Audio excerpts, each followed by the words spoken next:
Now, for more on the benefits of legalizing marijuana, I spoke with Kevin Sabet, author of Reefer Sanity, 7 Great Myths About Marijuana.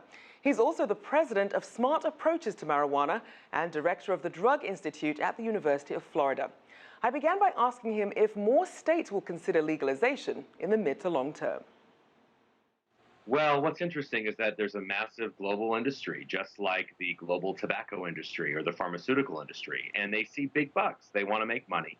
This is really all about money. And as someone working in public health, many of us are worried about the impact of basically an industry that relies on increased use for profit. And, obviously California was a big victory for them. Of course, anyone has been to California in 20 years knows that really anybody with a pulse can get marijuana there, whether it was going to be medical, legal, or not. But this is really about an industry grab, because if you look at the regulations and how they wrote them, they're very pro-industry friendly. So it'll be interesting to see how this plays out. And speaking of the size of the industry, we saw that Akuffo market research estimates that the total annual sales of legal marijuana just in the US reached $21.8 billion by the year 2020. And for context, that's more revenue than the NFL brings in. So just how much bigger can the legal marijuana market get? Well, yeah, and of course that's sales versus tax revenue. It can get bigger. Look, they want to addict more people. I mean, this is the problem, is that you have an industry that relies on more people using. And really, today's marijuana is so different than the marijuana of the 1960s and 70s. It's not your Woodstock weed anymore. It's been genetically bred to be much more increased in terms of the active ingredient, THC.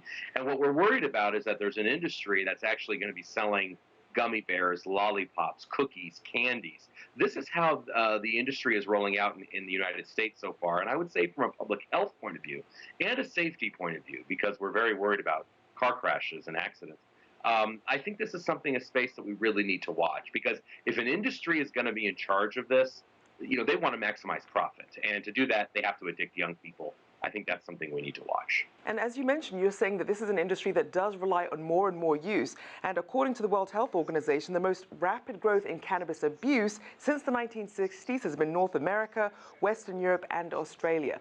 So with that being said, as we're seeing this rise in decriminalization, is enough being done when it comes to what's going to happen when people abuse the products?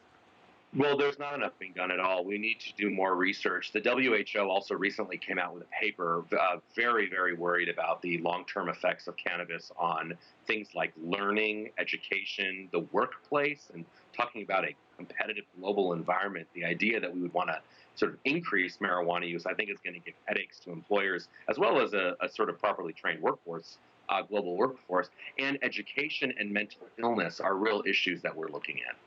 Now, in terms of what's really driving this growth, we're seeing obviously there's medicinal use and there's also recreational use. What are the biggest drivers? Well, the biggest driver is really the medical use in the beginning, and then the recreational use. And, obviously, if there's medicinal properties in marijuana, just like opium, we should separate those properties and get them to market through, drugstores and through actual doctors. That's different than legalizing. And I think we have to make sure our terms are correct in terms of legalization, decriminalization, and medicalization. Look, I don't think many people want folks in prison for simply using marijuana. We don't want to ruin their lives with an arrest record. But that the difference between that and full-scale legalization, which is what many states in the U.S. are doing, that's a big difference. But the money is to be made with legalization, right, not decriminalization. So I think many of us are worried about an industry driving this process because they see dollar signs. Now, in terms of seeing some of those dollar signs, we also saw that Big Weed, a Canadian medical marijuana company, actually became the first in its country to export some of its products to Europe.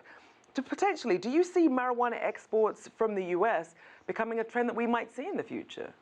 I'm not sure. I mean, actually, marijuana grows in many parts of the country, and it would be expensive for that to happen. I think that there are people who want to be the exporters and the growers in North America.